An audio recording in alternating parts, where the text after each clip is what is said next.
was, I would say, probably less than 100 miles away, because that was also on the lake, but in the middle, on the southern end of the lake. So Zosia and I spent our school year, which was from September to June, in school, and then the rest of the time in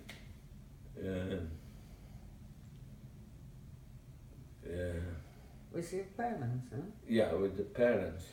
And I'm just thinking, you see, Hungary was very difficult for me to understand, because it was a monarchy without a king, Right. because it was ruled by a regent, that was Admiral Horthy, and he was an admiral in a country without access to the sea. Mm-hmm. So it was very confusing, and country that still at that time used to have duels as one way of settling gentlemanly affair. It was in 1944 that Hungarian Horthy government, the Admiral Horthy government, and as a matter of fact, my mother was going to Budapest and trying to arrange if Zosia and I cannot get, because the Orient Express was going through the town where my parents were. And she was trying to, oh wait a minute, no, at that time we were, yeah. Or was it in Budapest? I'm confused. It probably was through Budapest that Orient Express went. And she went to the Swedish consulate or embassy in Budapest, trying to get Zosia and me to go to Israel. However, she was unsuccessful to arrange. This is this Swedish ambassador that was killed by the Soviets. Yeah.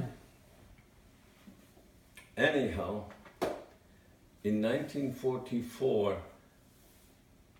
because and I don't think it was ever confirmed, but there was an idea that Hungarian government was talking with the English and the allies, that they would switch sides and go with the allies.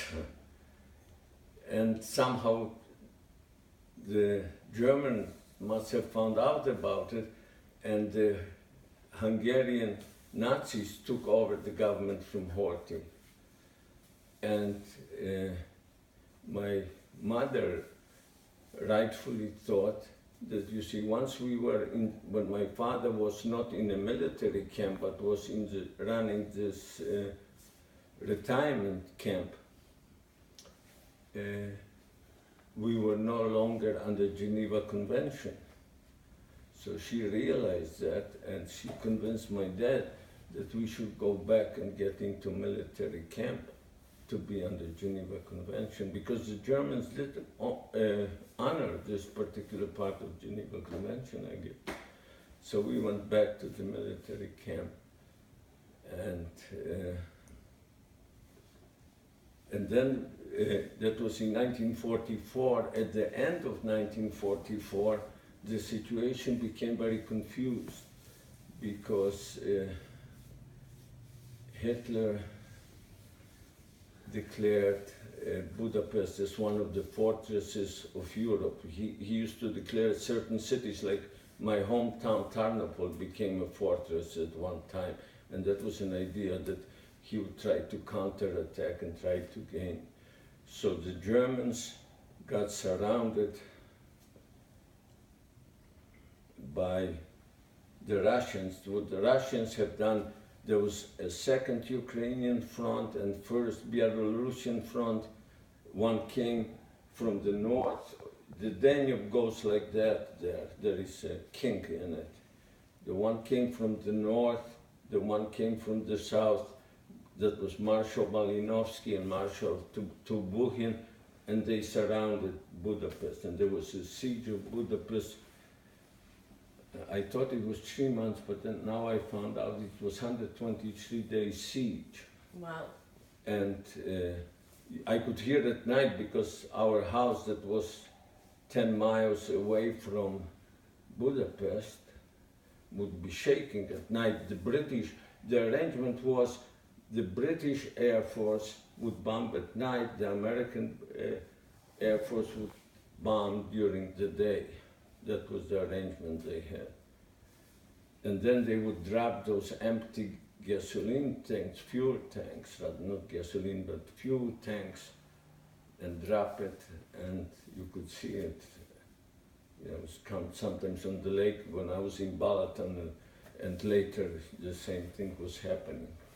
And did they have shelters, or what did you do? Were you just The what? exposed? Did you have bomb shelters at all?